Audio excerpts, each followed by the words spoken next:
এক যুগেরও বেশি সময় আমার ন্যায় বিচারের দাবিতে, অধিকার আদায়ের দাবিতে আমরা একসাথে ছিলাম। সারা বাংলাদেশে যেই গ্রুপ হয়েছে ভাইদেরকে ফেরত পাইনি শুধুমাত্র বিরোধী রাজনীতি করার জন্য।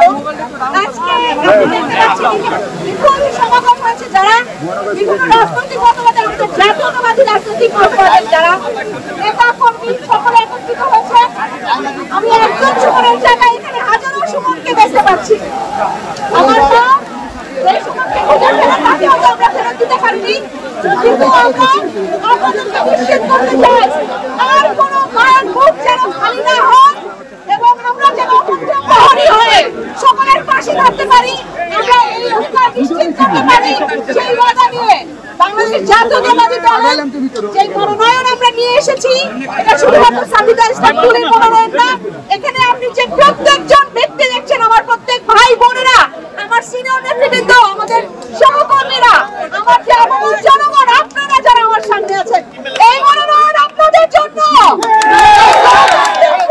আমরা চাই যে নতুন বাংলাদেশ, যে মানবিক বাংলাদেশ, সত্য স্বাধীন বাংলাদেশ চাই। সকলের আকাঙ্ক্ষা, এটা আমাদের সকলের আকাঙ্ক্ষা। আমি এই পদযাত্রায় আপনাদের সকলকে আমার পাশে চাই। আমরা কি আপনাদের পাশে